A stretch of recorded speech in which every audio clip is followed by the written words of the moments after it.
I know absolutely positively nothing about living in the wild except I know that if you're going to live for an extended period of time out in the wilderness, out in the woods somewhere, you're going to have to eat and you need to be prepared for that. So you might have to catch some fish.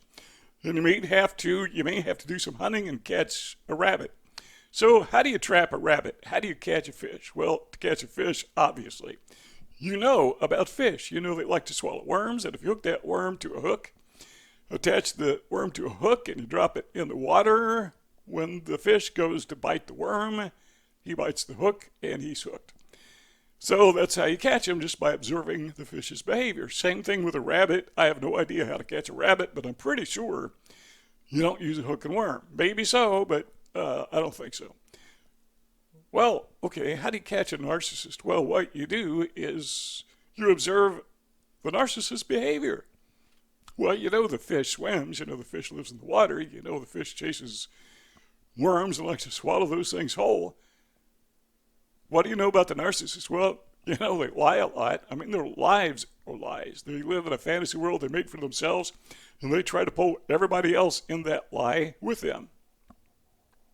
So let's use that against them. For example, we know that narcissists are reliably unreliable. You can depend on a narcissist not to be dependable. So that's part of his or her behavior. We know that they don't like to think things through, that they have forethought, which goes out, I don't know, maybe a few days. But these people, by and large, there's some exceptions to this, but the narcissists that I've met, they don't have retirement programs. Many of them don't even have jobs because they don't think in the future. They don't think about where their meals are going to come from when they're retirement age. They think where their meals coming from today, maybe tomorrow, maybe the day after that, and beyond that. They think they are so savvy, so streetwise, so capable that they don't have to worry about it, that they'll think of something when the time comes. They're these people that, I'll burn the bridge when I get to it, and the bridge, it's always about 3 days out at the most. So that's as far as they think. They don't use maps. They don't use GPSs. Is that plural for GPS? I think so. But they don't use those things, figuratively speaking. They may use them, in the real world. But when it comes to their life, those things just not in question, speaking in terms of metaphors. All right, so what are we going to do? Well, we're going to observe that behavior. We're going to document it. And we're going to have evidence. This is a narcissist. Well, how are we going to document them? Well, number one, when it's legal, you can just flat out record them. I mean, you can use a video camera. Everybody's got one nowadays. And in some areas, it's perfectly legal. Other areas, there's stipulations where you can't record someone without them knowing it. So you got to know what the laws are. But you can video record them. You can audio record them. And, you're talking about deadlines, and you record it.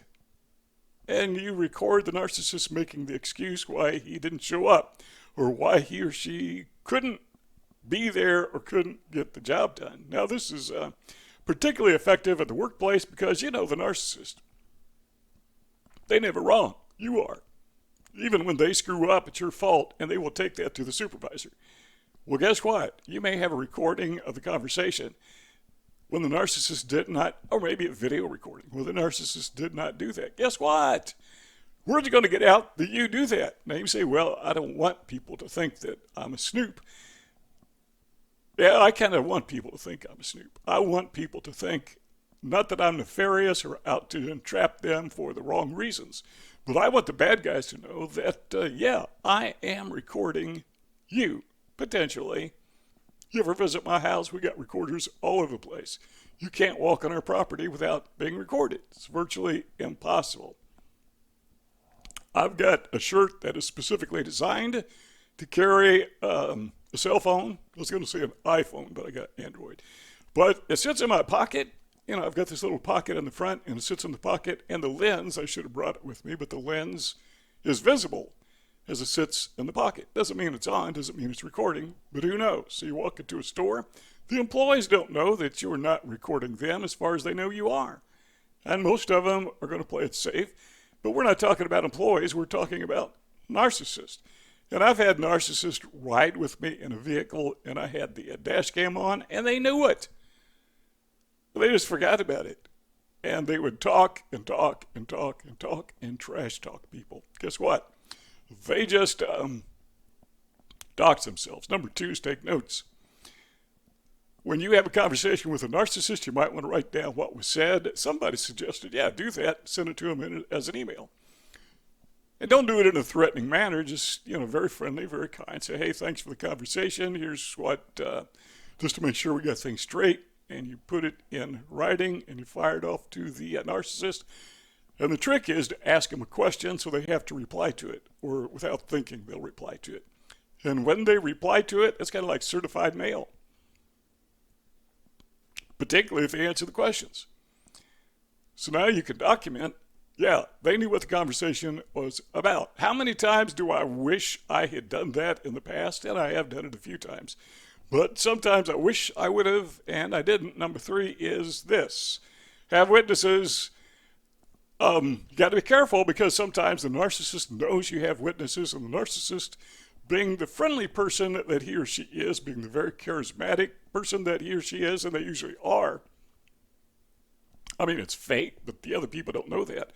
Often they will convince those people to not work with you. But people you can trust, use them as witnesses. These people heard it, they saw it, and you got backup. And besides, maybe even you recorded them. Number four is check public records. I've talked about this extensively in other videos, but you would be amazed at what you find about narcissists in public records. The reason is because a lot of these are bad people, and rules are for everyone else according to the narcissist, and so they break the rules. And when they break rules, they may get sued, they may get arrested, you don't know. They may get prosecuted for doing wrong things.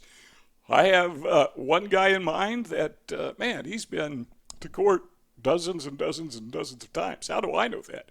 Well, public records. I found it. And I got copies of it. Somebody sent me copies of it. So, check public records is a good way to dox these people. Now, all of them aren't going to have anything in public records, maybe a speeding ticket or something benign like that. But some people, you may be surprised how many people they've scammed in the past, particularly if they're very fraudulent, and how many times it's been recorded in public record. Talk about documentation. That, my friend, is documentation. Number five is testimonies of other victims. When I was a pastor, we had troubled people in our church. I think every church has narcissists in the church. I mean, just a certain percentage of people are narcissists, and they love to go to church because there's so many potential victims. Because church people tend to be so nice, so they like to be helpful. Those are the people that narcissists prey on. I like to say they prey on those who pray. So, all right. So you're in church and you got this narcissist and he's causing a lot of trouble. It doesn't have to be at church, it could be anywhere. And other people witness this, and you've got these troubled people. And what we find is that whatever church they went to before, they were the same way. And wherever they went before that, they were the same way. These people have history. Some of them are bouncing from church to church. And it may not be a church again. It could be social clubs or social environments or whatever. But wherever they are, they have to stir up trouble. Some people, that's how they socialize. That's how they have a sense of worth. They cause trouble, immediately. It's like it's second nature or first nature. They don't even think about it. It just happens. So they just do it, and other people observe it. We had one guy in our church. He died a long time ago, but he was just Mr. Trouble. And I found out that in his past, not very distant past, but in his past, nothing related to church, but he had caused some other people some serious problems. The story was something to the effect that he knew of a young girl, maybe 14, 15 years old, who got pregnant and had a little baby, and he decided that his family was going to take the baby. What's wrong with these people, And they went to court over it, and a lot of people mad at him. But he hid that. He didn't talk about it. So you've got witnesses. You got testimonies of those people that narcissists have hurt. Number 6 is this. You can bait them. And by baiting, it kind of goes back to what we talked about at the very onset, you know, the fish with the worm and the hook. Well, what you want them to do is you want to bait them with benign information. I mean, that's information that cannot be used against you, but nobody knows it but you. And you may want to tell the narcissist and see what he or she does with it. And if that information gets out, then you know how did it get out? Well, you only told one person, that's a narcissist. So there you have your documentation, particularly if you recorded it. See those two rectangles on the screen? If you want to keep talking, let's keep doing it. All you got to do, click on one of those two rectangles and the conversation will continue. If not, thanks for stopping by, and we talk to y'all later.